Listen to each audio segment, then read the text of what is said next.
Oh wow, look at us. Look, that's me. That's even sexier. That's, oh no, that's you. Wait, which one am I? I'm the Asian one. By the power invested in me by God's holy church in the state of Pennsylvania, I now pronounce you husband and wife.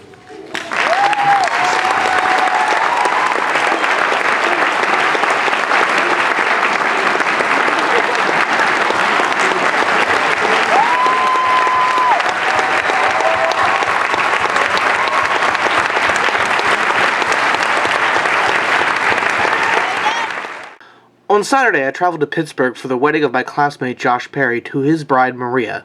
Josh and I graduated in 2004 from a small Christian school, so his wedding was pretty much a high school reunion for us. Out of the 14 members of our graduating class, 9 of us attended this celebration of love. Most of us now live in either various parts of the state from Pittsburgh to Philadelphia, or the country from our home state in Pennsylvania to Texas. Having so many of us in the same place at the same time was a special treat. Of course, we caught up on each other's lives, asking those questions you ask when you haven't seen each other in weeks, months, in some cases years. How are you? Where are you working? How's the married life? Who's the next to tie the knot? They were drastically different than the questions we used to ask each other while in math class, or by our lockers, or just riding around in central Pennsylvania nearly 7 years ago. Those were the days we just knew everything about each other and weren't required to catch up. It was familiar and nostalgic, grooving on the dance floor in a big circle, snapping photographs to capture the moments, standing around and chatting outside and rehashing old inside jokes we used to tell each other. I helped Brett, Kent, and Trent decorate Perry's vehicle, ripping my pants in the process. Ashley snapped photographs. Sam looked uncomfortable dancing to rap music. Trent and Kevin prayed with Philip. I resumed my bear and bee relationship with Kent. Ashley and I walked off and conversed from the group. I touched my elbow to Kevin's. Trent got hit in the genitals by a random object. Classmates thanked and chatted with teachers invited to the wedding.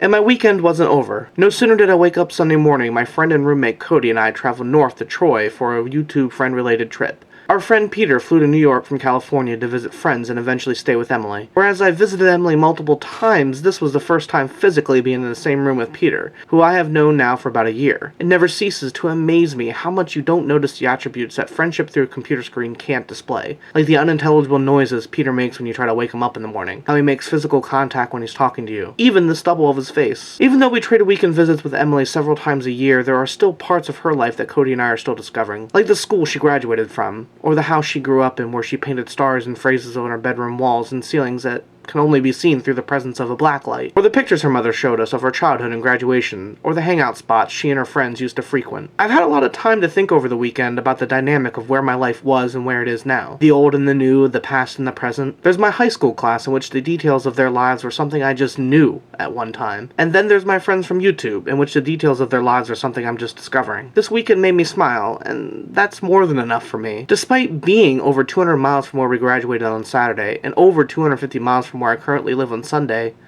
I couldn't help but feel like I was home. Justin pooped. You almost stepped in the poopies.